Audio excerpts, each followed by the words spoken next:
kasih karunia dan damai sejahtera yang dari Allah Bapa dan anaknya Yesus Kristus menyertai kamu. Amin. Saudara yang terkasih, firman Tuhan dari Yohanes 6 ayat 47. Aku berkata kepadamu, sesungguhnya barang siapa percaya, ia mempunyai hidup yang kekal. Demikian firman Tuhan. Percaya pada Yesus Kristus Tuhan itulah jaminan menerima hidup kekal. Persoalan dalam konteks teks ini, pemimpin-pemimpin agama merasa keberatan terhadap pernyataan Yesus yang mengatakan bahwa ia berasal dari surga. Pemimpin agama mengenal dekat keluarga Yesus sehingga mereka berpikir bagaimana mungkin Yesus berani menyatakan bahwa ia berasal dari surga. Tetapi Yesus dengan tegas menyatakan bahwa ia tidak berasal dari dunia ini. Yesus diutus oleh dan datang dari Allah. Bahkan Yesus menyapa Allah sebagai Bapanya. Ini yang menjadi alasan sulitnya pemimpin-pemimpin agama untuk menerima dan percaya asal Yesus dari surga sebagai suatu fakta. Prinsipnya pemimpin-pemimpin agama tidak dapat menerima pernyataan Yesus bahwa Allah adalah Bapanya, sementara mereka mengenal orang tuanya. Ganjalan inilah yang menghambat mereka menerima dan percaya kepada Yesus. Mereka tidak dapat menerima bahwa Yesus adalah Allah. Bagi mereka Yesus adalah manusia biasa saja.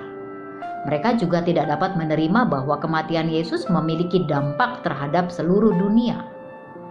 Dua kebenaran sangat penting tentang Yesus telah mereka tolak mentah-mentah.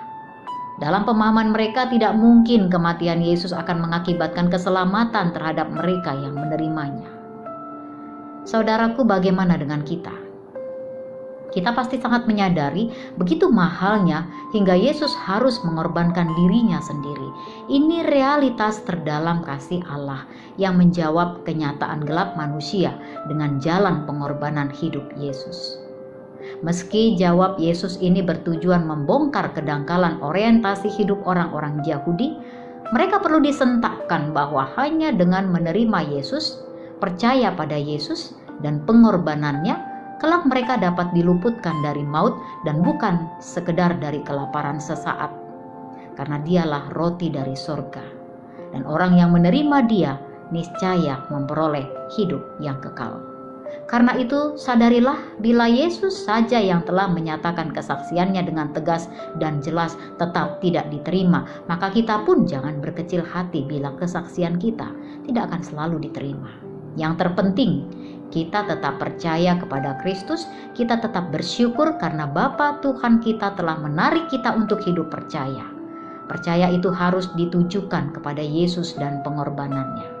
Marilah kita terus setia dalam iman kita agar sekarang dan seterusnya kita menjalani kehidupan kekal di dalam Dia. Amin, kita berdoa. Tuhan Allah Bapa yang baik, bersyukur karena Tuhan mampukan kami untuk percaya pada Kristus Tuhan, Juru Selamat kami. Berdayakan kami hidup bersyukur selalu untuk menikmati keselamatan kekal dalam kasih Tuhan. Amin.